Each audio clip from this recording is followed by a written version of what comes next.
Olá, eu sou Daniel Lima, do canal Direito na Engenharia, e hoje a gente está aqui para mais um vídeo para tratar de um tema que eu reputo muito importante.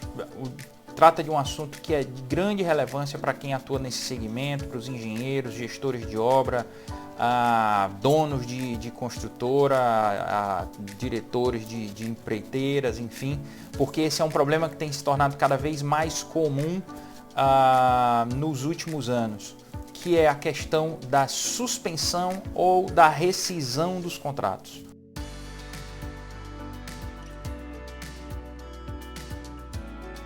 Quando é que eu posso suspender um contrato de empreitada, um contrato de obra, seja ela pública ou privada? E quando é que eu posso também pedir a rescisão desse contrato? Eu tenho sido, nos últimos anos, no escritório, assim, eu tenho sido procurado por empresas, sejam elas já clientes do escritório ou não, mas que vêm em busca do nosso assessoramento, justamente porque a obra entrou numa espiral de problemas tão grande que não resta mais outra alternativa o prejuízo que se está levando, os problemas que surgiram e que estão sendo enfrentados e que não vão ser afastados, não vão desaparecer tão cedo, são tão grandes que o que muitos gestores, muitos engenheiros, muitos donos, empresários desse segmento de infraestrutura querem, na verdade, não é mais nenhum reequilíbrio econômico-financeiro do contrato, e sim pedir ou a suspensão do contrato até que os problemas se resolvam, ou então a rescisão. Então, sabendo que isso é um problema muito comum e muito frequente, é que a gente trouxe esse vídeo para vocês hoje. E vamos começar falando um pouco sobre como que esse assunto é tratado nas obras públicas, tá? A gente tem na Lei 8666, que é a famosa Lei de Licitações e Contratos, que é o grande referencial. A gente tem várias outras leis que tratam do assunto, né? Tem a Lei das Estatais, tem a lei do regime diferenciado de contratações e tal, mas o grande referencial para contratos de obras, contratos públicos e, claro, contrato de obras públicas é a Lei 8666, a Lei de Licitações e Contratos. Ela tem alguns dispositivos, ou melhor, ela tem um dispositivo, toda uma parte do seu texto que trata especificamente das hipóteses de rescisão e suspensão contratual, tá? Onde que está isso? Isso está no artigo 78. Vocês podem dar um Google aí, facilmente vocês vão ter acesso à lei. Se quiserem acompanhar ou fazer uma leitura rápida, vocês vão ver lá todas as hipóteses de rescisão contratual, tá? Em que uma parte ou outra, seja o contratante, seja a administração pública, ou seja o contratado da administração pública, poderão pleitear seja a suspensão, seja a rescisão, tá? E na largada eu gostaria de ressaltar algo bem importante, tá? Que ainda é objeto de muita dúvida, e aqui eu estou falando especificamente das obras públicas. E existe um entendimento ainda de parte dos administradores públicos, dos gestores públicos, e isso está na mente ainda de muito empresário, de muito empreiteiro, de que eu só posso pedir a rescisão ou a suspensão do meu contrato enquanto empreiteiro, tá? Enquanto ente privado que é contratado da administração pública, se eu obtiver uma autorização judicial para isso. Porém, isso não é verdade, tá? Se qualquer uma das hipóteses de rescisão ou de suspensão contratual estiver caracterizada, estiver presente no seu contrato, não é necessário você entrar na justiça para obter uma decisão, seja ela liminar, seja ela numa sentença final de mérito, dizendo que você pode suspender o contrato ou você pode rescindir o contrato. Isso já está inclusive pacificado, isso já foi enfrentado inclusive pelo Superior Tribunal de Justiça, pelo STJ em Brasília, que é o tribunal responsável por unificar a jurisprudência do nosso país, que já disse que a mera manifestação do particular no sentido de suspender ou rescindir, claro, desde que ele tenha uma justa causa devidamente evidenciada e comprovada para isso, é suficiente para que os efeitos dessa rescisão ou suspensão surjam. Tá? Não é necessário uma decisão judicial. Até porque se fosse assim, considerando a lentidão do nosso judiciário, seria virtualmente ou praticamente impossível a gente conseguir a chancela para uma decisão dessa natureza em curto prazo. E considerando, inclusive, que não é fácil e tem sido cada vez mais difícil obter liminares, ou seja, aquelas decisões mais rápidas junto ao Poder Judiciário. Tá? Então, assim, acontecendo alguma dessas hipóteses que a gente vai destacar aqui para vocês, basta o envio de uma carta, mas lógico que essa carta tem que estar amparada em fatos que estão devidamente registrados nas rotinas de administração contratual da obra. Tá? E a gente falou já no outro vídeo sobre as rotinas de administração contratual, os meios de registro. Quem não viu, aí fica aqui o convite para que dê uma passada nos nossos outros vídeos em que a gente fala sobre tudo isso. Né? Aqui a gente menciona os cuidados que devem ser feitos nos registros do dia a dia. Ok? Então, no artigo 78, a gente vai ver que estão diversas hipóteses de rescisão contratual. Na realidade, a gente vê 18 hipóteses, tá? Eu não vou aqui passar uma a uma, até porque vocês podem ler, como eu disse, dar um Google, rapidinho vocês vão ter acesso a esse texto e vão ver lá, em linhas gerais, as hipóteses em que isso pode se dar. O que eu queria era destacar algumas dessas hipóteses de rescisão, porque são elas as que podem ser mais usadas ou são mais usadas e que geram mais dúvida, tá? Primeira delas, ou assim, na largada, a gente vê dois incisos do artigo 78 que falam como a justificativa ou fundamento suficiente para a rescisão do contrato, o não cumprimento das cláusulas contratuais ou então o cumprimento irregular das cláusulas contratuais, projetos e prazos, tá? Então isso vale para um lado ou para outro, para a administração pública ou para o ente privado. Só que para eu poder usar uma justificativa dessa, por exemplo, a administração pública está atrasando, e é muito comum esse tipo de situação, está atrasando a entrega dos projetos executivos e isso está gerando a improdutividade nas minhas patrulhas, na minha mão de obra direta, nos meus equipamentos, e está gerando custos indiretos da minha administração local que não está sendo remunerada, e eu entrei numa espiral de prejuízo em que eu não quero mais ficar. Primeiro eu tenho que fazer o registro desse impacto, desses problemas que eu estou sofrendo em razão do atraso na entrega dos projetos, e aí sim eu posso, mediante a entrega de uma carta, conferindo ao outro lado um prazo razoável para que isso seja sanado. É importante que isso aconteça, que seja oportunizado, nesses casos aqui, de não cumprimento de cláusulas, prazos, projetos, tá? Seja oportunizado um prazo razoável para que o outro lado regularize a sua falha, a sua falta, tá? O seu descumprimento contratual. E em isso acontecendo, a rescisão do contrato pode se dar, tá? Isso vale para os dois lados. A administração pública também pode pedir a rescisão contratual se um dos lados, se o contratado não estiver cumprindo o prazo contratual e não tiver justificativa devidamente registrada de que não está fazendo dentro do prazo por circunstâncias alheias à sua vontade, tá? A gente tem também aqui, o inciso 3, fala sobre lentidão no seu cumprimento. O 4, no atraso injustificado no início da obra, serviço ou fornecimento. Tá? Então pode acontecer o seguinte, e eu já vi isso em alguns casos. O contrato é assinado com a administração pública, mas aí a ordem de início, a ordem de serviço para início dos serviços demora muito a ser dada. Por quê? Seja porque uma área não foi liberada, seja porque projetos não ficaram prontos, ou porque a licença ambiental não saiu. E aí quando a ordem de serviço é emitida, já passou muito tempo, às vezes mais de um ano, às vezes mais de 2 anos eu já vi casos assim, já tratei de casos assim no escritório. E aí o que acontece? Os preços podem estar muito defasados. A solução lógica inicial para corrigir isso seria aplicar o reajuste contratual, que a gente gravou um vídeo também já sobre reajuste contratual, repactuação, reequilíbrio, revisão, Quem não viu, fica o convite aqui para dar uma olhada. Mas pode ser que o índice contratual que tenha sido escolhido lá na celebração do contrato não seja suficiente para recompor toda a defasagem de preço.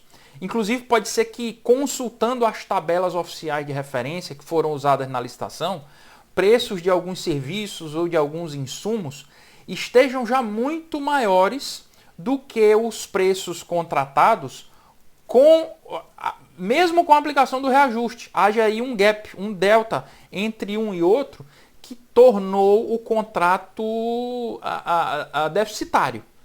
E aí o construtor, se for do interesse dele, lógico, e ele não quiser entrar nesse risco que é quase certo de dar início à obra e tomar um prejuízo, ele pode pedir a rescisão do contrato, já que está previsto no inciso 4 que esse atraso pode dar ensejo, pode justificar a rescisão. Tá? Mas isso, voltando a dizer, isso vale também para a administração pública. Se o empreiteiro recebe uma ordem de serviço, demora a começar, recebe uma notificação para poder começar a trabalhar e não o faz, a administração pública também poderá pedir a rescisão ou formalizar a rescisão do contrato. Tá?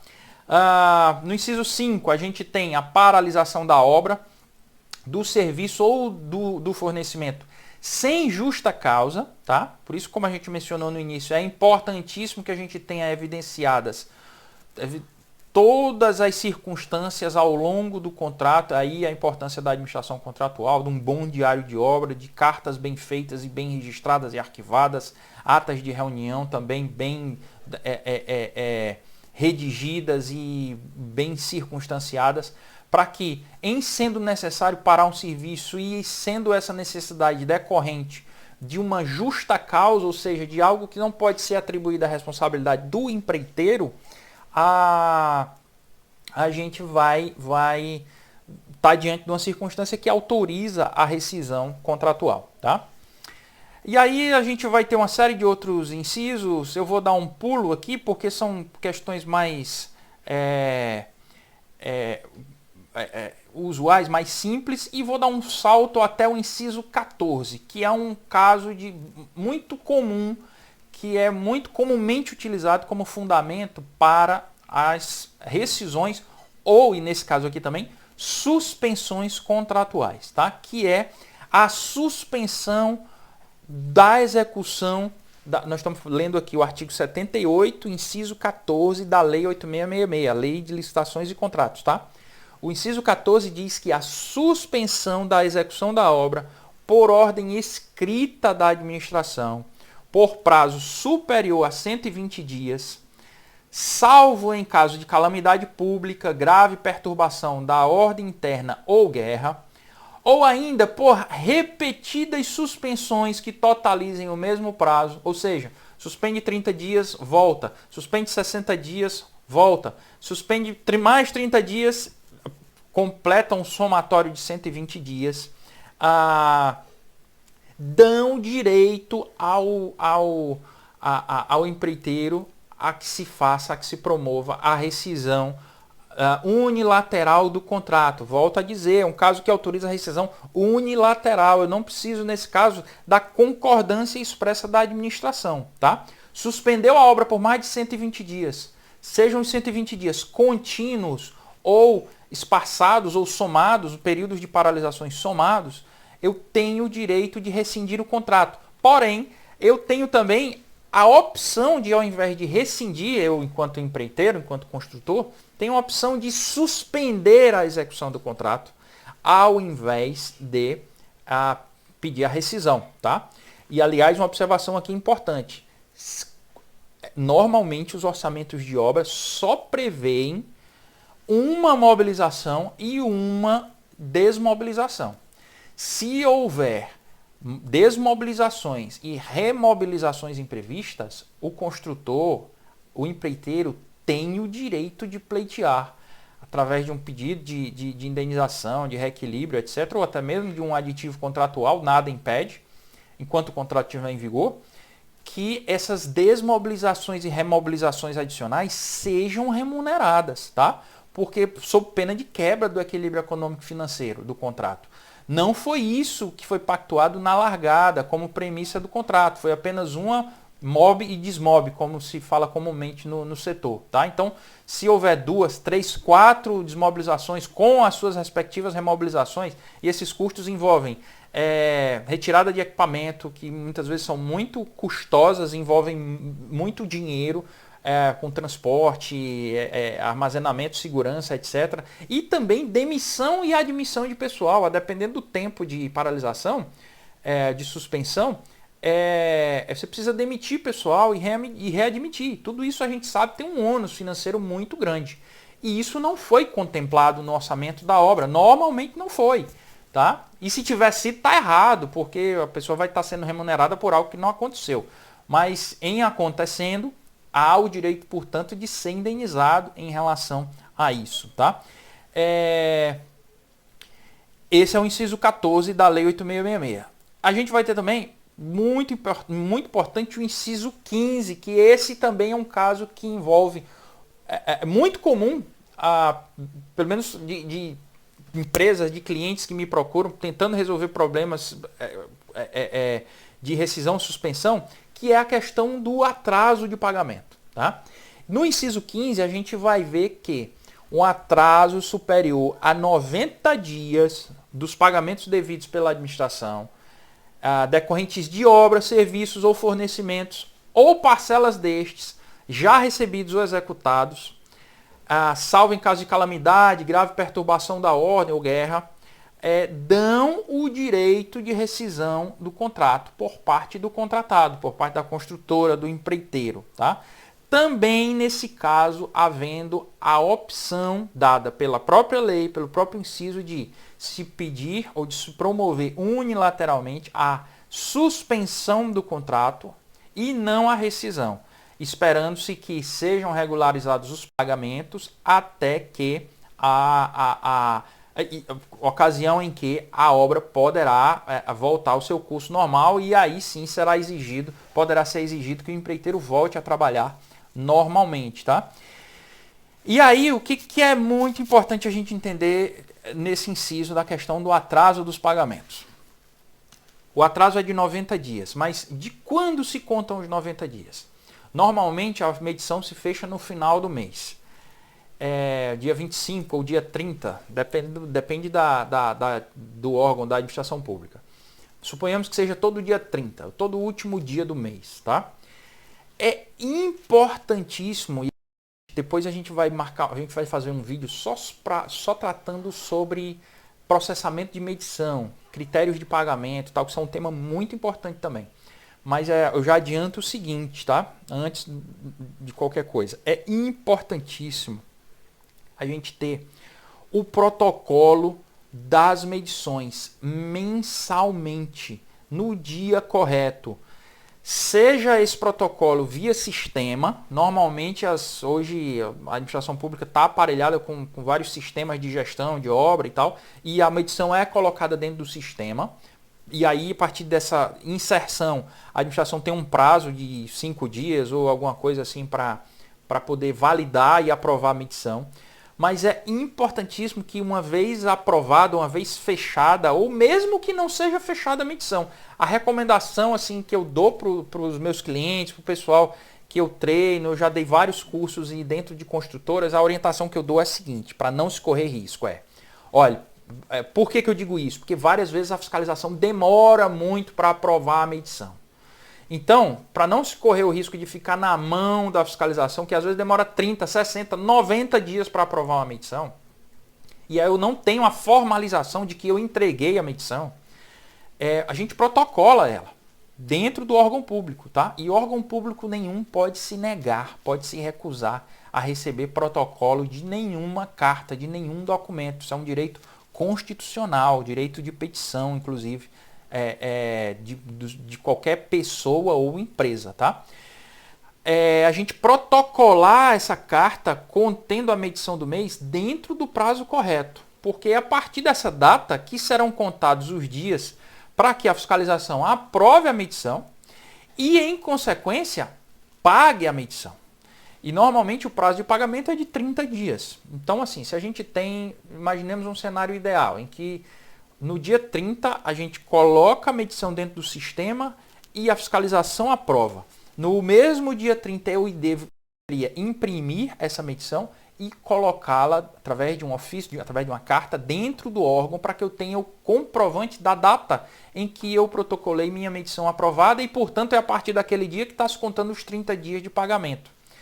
Completados os 30 dias, não ocorrendo o pagamento, eu ainda sou obrigado a esperar mais 90 dias. Só então, ou melhor, 91, né, para ultrapassar os 90 dias que eu sou obrigado a esperar. E só depois disso é que eu tenho o direito de pedir a rescisão ou suspensão do contrato, tá? Então, assim, infelizmente a realidade é essa, e a lei foi construída dentro de uma realidade, nós estamos falando de 1993, né, e essa regra nunca mudou, em que as construtoras, na verdade todo contratado da administração pública tinha que ter capital de giro, tem que ter capital de giro suficiente para aguentar um desaforo de 120 dias, né, que é 30 dias. Isso se a gente contar somente o prazo de recebimento normal, os 30 dias, mais os 90 dias. Para o 120, não estou contando nem o período em que a obra foi feita, em que o serviço foi efetivamente executado. Tá? A gente pode chegar fácil aí em 150 dias de necessidade de capital de giro, sem recebimento, para só então eu ter o direito de pedir a rescisão. Tá? Mas é importante também a gente saber o seguinte, a lei não faz nenhuma distinção a que tipo de pagamento deve ser feito ou deve ser considerado para esses 90 dias. Então, se a lei não faz distinção, isso é até um brocardo hermenêutico, um brocardo jurídico, de uma regra, uma boa regra de interpretação jurídica, é assim, se a lei não faz distinções, que diz justamente isso, que se a lei não faz distinções, não cabe ao intérprete da lei, aquele que aplica a lei, fazer distinções por si só. Por que eu digo isso? Porque a lei não faz distinção entre a medição do serviço do mês e a medição de reajustamento. Então, eu posso, por exemplo, ter recebido a minha medição normal dos serviços do mês em dia, dentro dos 30 dias, ou antes dos 90 dias.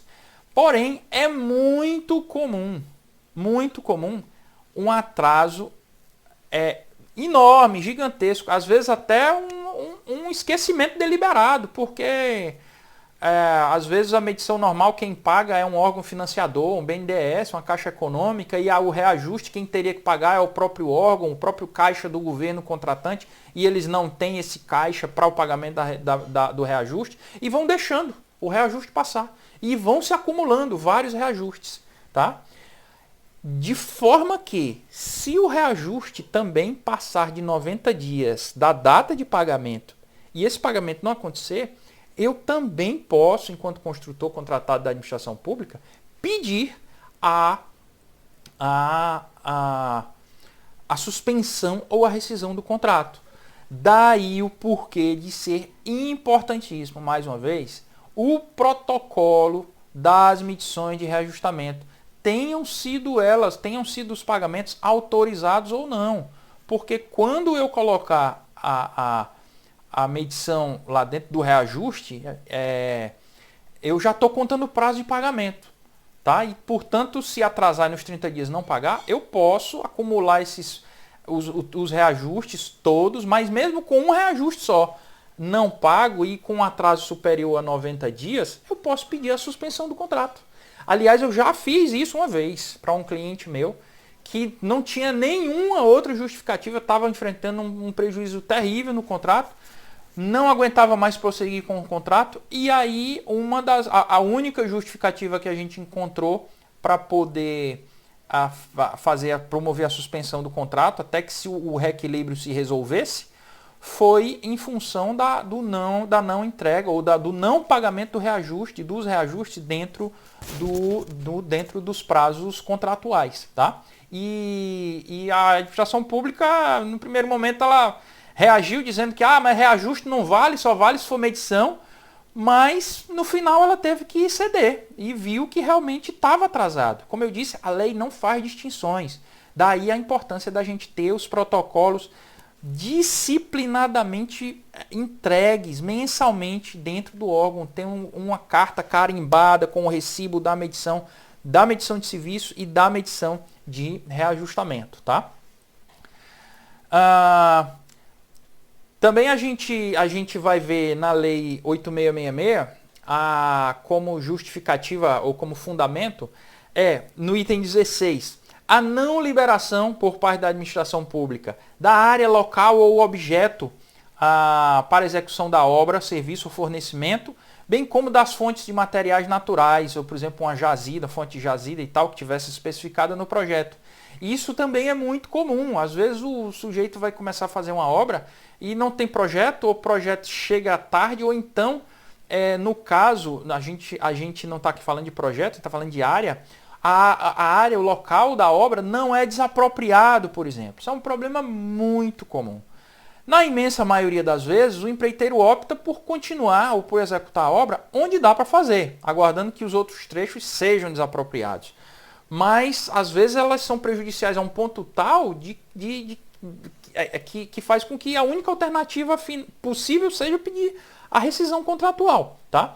Mas se o contrato não for rescindido, é importantíssimo que se tenha o registro do impacto decorrente dessas áreas não liberadas, da improdutividade, do mão de obra, equipamento, do custo direto e do seu indireto que ficou improdutivo, que ficou parado em função dessa não liberação de alguns trechos, de algumas áreas, para que depois se apresente um pleito de reequilíbrio econômico e financeiro, em razão da não produção plena que se pôde ter, que não se pôde exercer naquele local em razão do descumprimento dessa obrigação que normalmente é da administração pública, tá? Então, assim, isso é um problema muito comum. A gente tem enfrentado, já inclusive entrei com ações judiciais, pleitos administrativos, cobrando essa improdutividade em razão da não liberação do local da obra, que tornava a produtividade prevista muito menor do que a que era esperada ou que havia sido planejada, tá? E, por fim, a ocorrência de caso fortuito ou de força maior, regularmente comprovada, impeditiva da execução do contrato, tá? Sobre caso fortuito e força maior, a gente também já falou num outro vídeo, inclusive falando sobre a pandemia do coronavírus, os seus efeitos nas obras de infraestrutura. E quem não viu, também faço esse convite para o pessoal dar uma olhada nesse outro material onde a gente falou bem mais longamente sobre esse assunto, tá? Isso em linhas gerais, a dinâmica que a gente tem para as obras públicas, tá? E no direito privado, nos contratos privados em que o contratante e o contratado, o dono da obra e o empreiteiro, a construtora, são pessoas jurídicas de direito privado. O que se aplica, tá? A gente vai ter algumas regrinhas bem em algumas coisas confirmando o que a gente já leu e outras mais específicas e algumas sutilezas que são muito importantes a gente conhecer. Mas antes da gente adentrar nessa análise no direito privado, de como é a coisa no direito privado, eu chamaria a atenção de vocês para o seguinte: o artigo 54 da Lei de Licitações e Contratos fala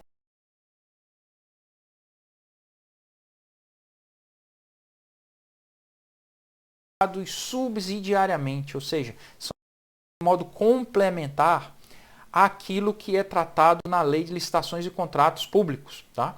Então essas regras que a gente vai ler aqui, também a gente pode, porque elas não entram em conflito, também podem ser aplicadas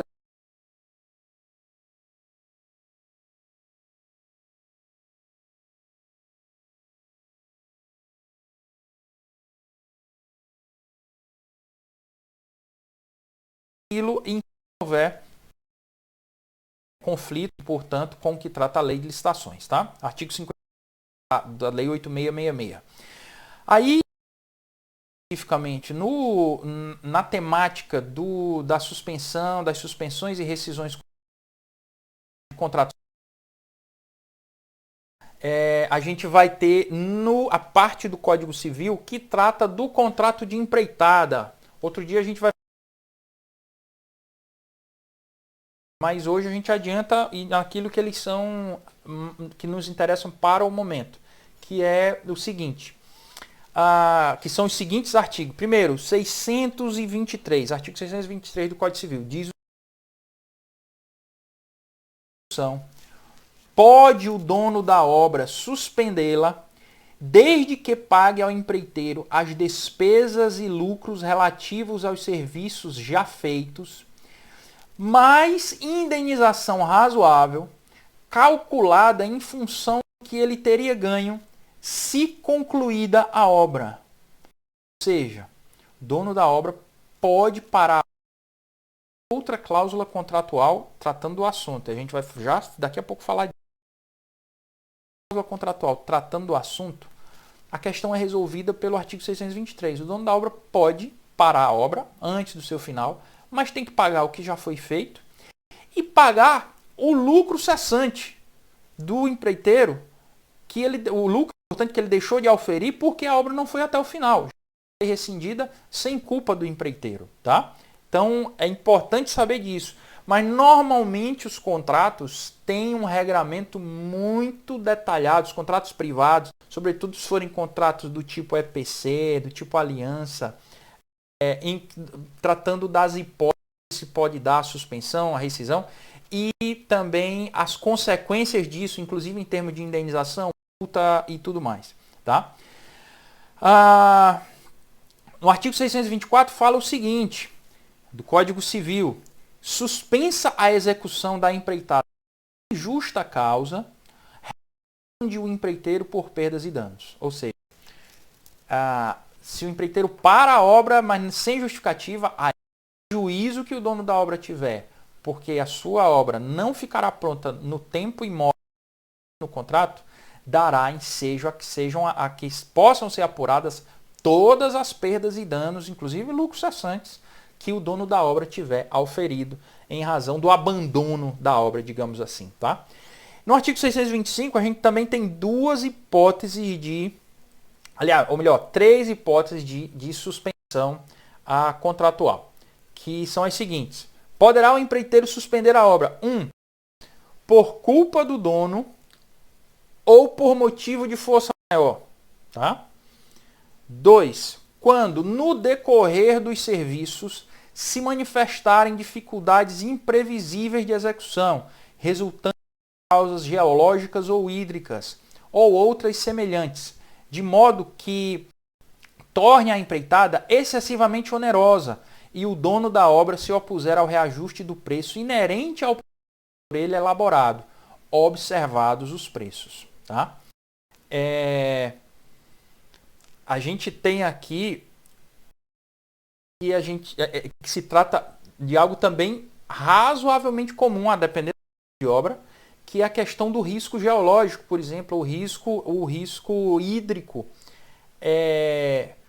Quando uma determinada falha, uma determinada atividade geológica surge durante a execução do contrato e aquilo demandará um gasto, uma revisão do preço que vai impactar muito na remuneração do empreiteiro, que se não for feita, dará ensejo a que o empreiteiro possa suspender o contrato.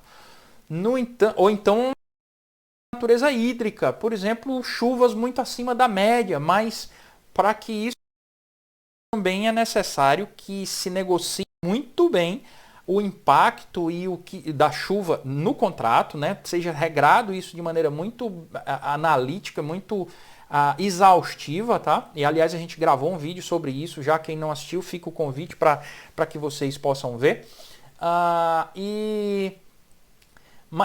De modo que se isso não acontecer, ou melhor, em acontecendo esses riscos e a revisão do contrato não sendo feita, o empreiteiro poderá rescindir o contrato. Embora esses riscos ou o tratamento, a alocação desses riscos também sofra usualmente, um detalhamento muito grande nos contratos de natureza privada, nos contratos EPC e tudo mais. Tá? Outro dia a gente vai falar ainda sobre os contratos EPC, aliança, empreitada simples, todas essas modalidades de contrato. Tá? E também a terceira hipótese de suspensão seria modificações exigidas pelo dono da obra se as modificações exigidas pelo dono da obra, por seu vulto e natureza, forem desproporcionais ao projeto aprovado, ainda que o dono se disponha a arcar com um acréscimo de preço. Uma hipótese menos comum, mas que também pode dar ensejo à suspensão do contrato. Tá?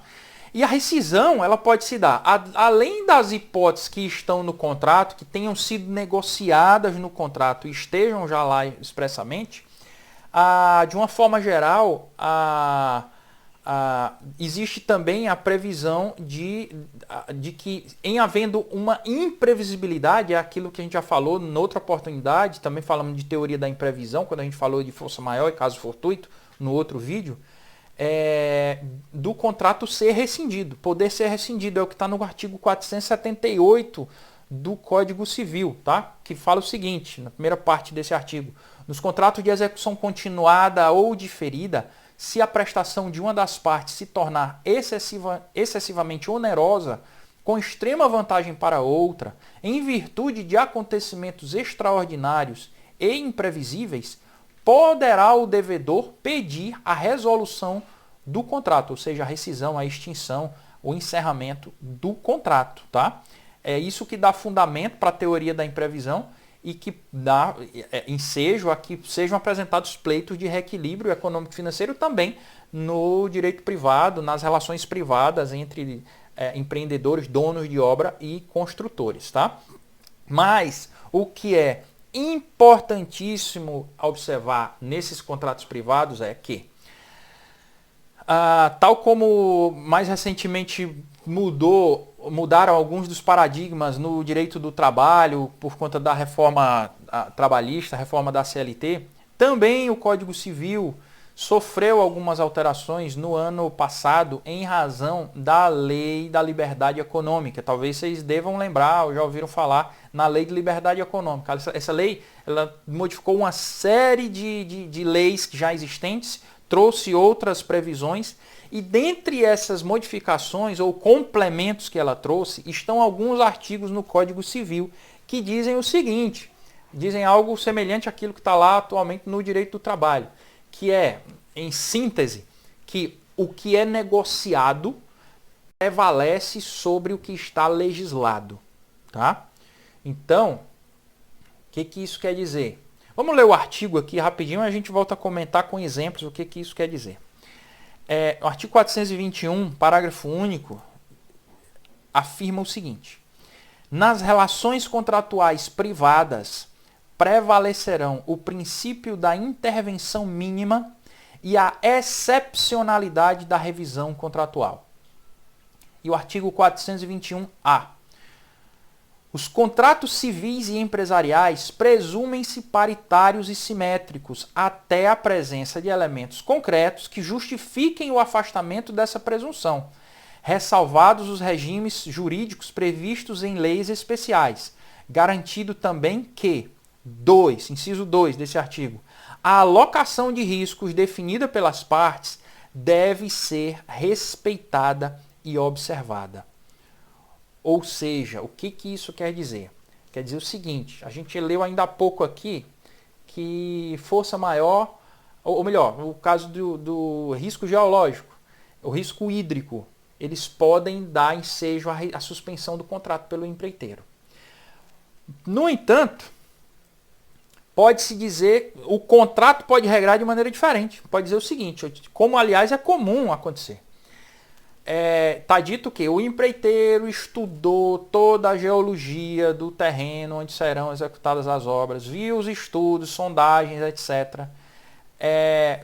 Sabia que podia fazer estudos adicionais, mas achou desnecessário porque entendeu ser suficiente para imaginar ou para estudar ou planejar os custos que teria para poder vencer as dificuldades geológicas que seriam deparadas no local da obra e, sabendo disso tudo, formulou o seu preço final que foi contratado e, portanto, não renuncia ao direito de apresentar qualquer pleito de reequilíbrio econômico-financeiro em decorrência deste fator específico.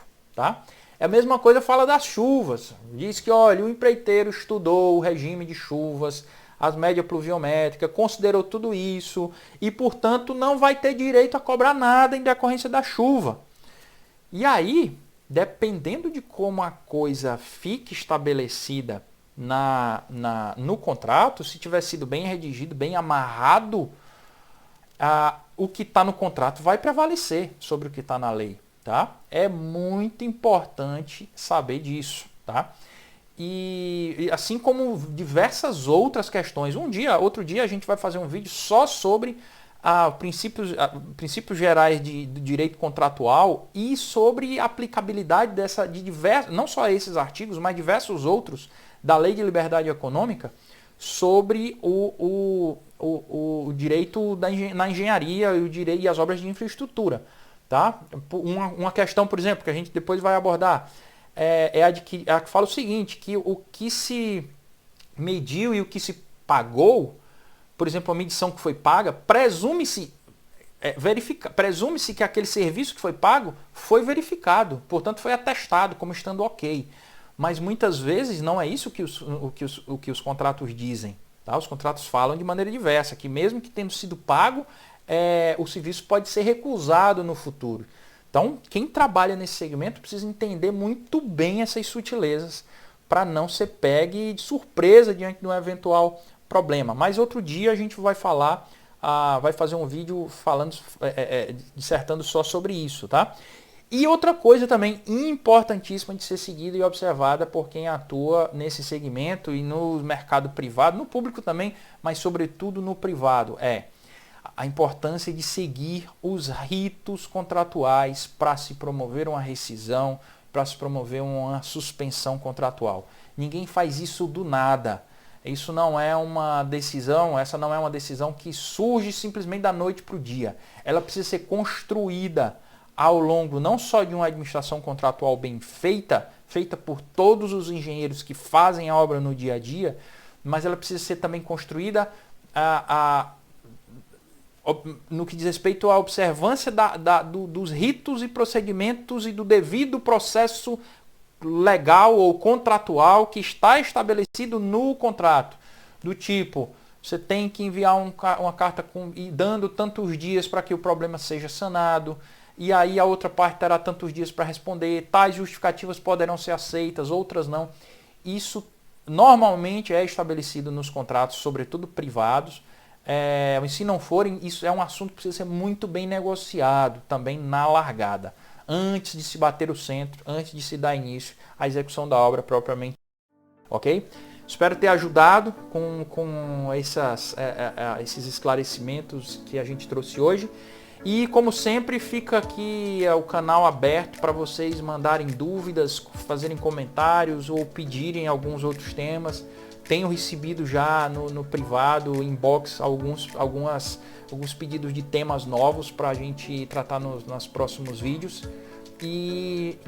Mas fique sempre à vontade para também pedir outros, tá? Ou tirar alguma dúvida de algo do que a gente já falou. Um abraço a todos, sucesso, saúde e até a próxima.